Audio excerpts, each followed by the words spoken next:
আমের চাটনি করছি আজকে। আমের খোসা টোসা কিচ্ছু কাটিনি, পরিষ্কার করে ধুয়ে নিয়ে চাকা চাকা মতো কেটে নিয়েছি, নিয়ে করছি। তোমরা একটু দেখো। আমি একটুখানি দিয়েছি, এতে চিনি দিয়েছি, একটু না অনেকটাই চিনি দিয়েছি। আর তালের পাটালি আনতে বলেছিলাম, বুঝেছো তো বন্ধুরা। সেই তালের পাটালি দোকানদার দিয়েছে কি জানো, তালের পাটালি তো নয়, দিয়েছে ওই যে মিষ্টির রস জাল করে যে জিনিসটা, সেই জিনিসটাই পাটালির মতো করে ওরা তৈরি করে রেখেছে। তো যাই হোক, খেয়ে দেখলাম পুরো চিনির ডেলা। তো দেখলাম এটা তো তালের পাটালি নয়, তো সেই রেখে দিয়েছিলাম খানিকটা। আর সেইটা আগে দিলাম, একটু জল দিয়ে সেটা আগে মেল্ট করে নিলাম, নিয়ে তারপরে চিনি তো লাগবেই, কারণ ওইটুকুনি পাটালিতে হবে না।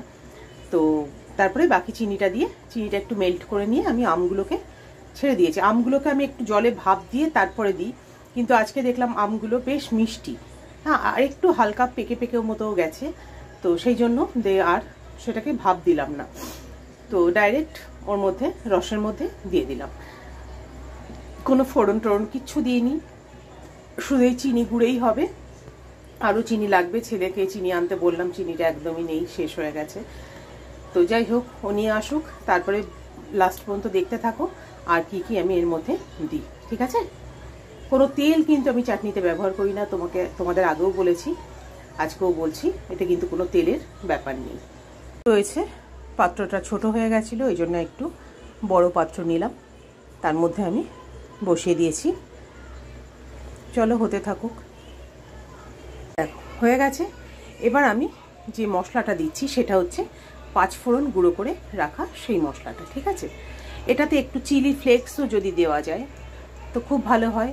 আর আমি দিয়ে দেবো দুটো, মানে 1.5 খানা মতো লেবু, পাতি লেবুর রস এর মধ্যে দিয়ে দেবো, দিয়ে ফ্লেমটা অফ করে দেব।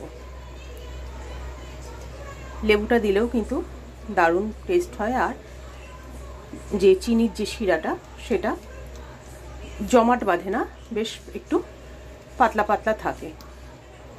আমি সব চাটনিতেই মোটামুটি, খেজুর আমসত্ত্বের চাটনি করলেও আমি তাতে লেবু দিয়ে থাকি লাস্টে, সবার শেষে। তো এটা তো আমি দিয়ে দেবো, দেখতে থাকো। লেবুর রস আমি দিয়ে দিচ্ছি। ফ্লেমটা দাঁড়াও, আগে অফ করে দিই। ফ্লেমটা অফ করে দিলাম, দিয়ে এবার লেবুর রসটা আমি দিয়ে দেবো।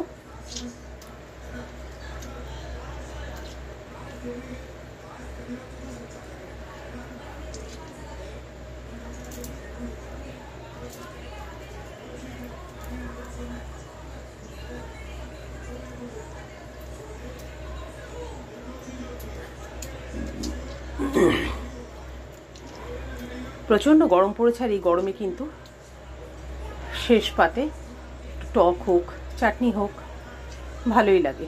আর আমি এই আমের চাটনিটা খুব মিষ্টি করিনি, একটু টক রেখেছি, কারণ একদম মিষ্টি গোলাটা খুব একটা ভালো লাগে না, একটু টক মিষ্টি থাকবে, ভালো লাগে। গন্ধরাজ লেবুটা নেই, না হলে গন্ধরাজ লেবুর একটু জেস্ট দিয়ে দিতাম, পাতাও দিয়ে দিতাম। তো তোমরা বলো তোমাদের কেমন লাগলো। ভালো লাগলে লাইক, শেয়ার, কমেন্ট, সাবস্ক্রাইব করে পাশে থেকো।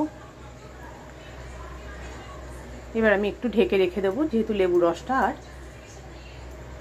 গুঁড়ো করা 5 ফোড়নটা দিয়েছি। এর মধ্যে একটু চিলি ফ্লেক্স থাকলে, যদি ঘরে তোমাদের থাকে, তাহলে একটু চিলি ফ্লেক্সও দিয়ে দেবে, তাহলে দারুণ লাগে, একটু ঝাল ঝালও থাকে। আমার আজকে নেই, তার জন্য দিতে পারলাম না। তো ভালো থেকো সবাই, টাটা, বাই বাই।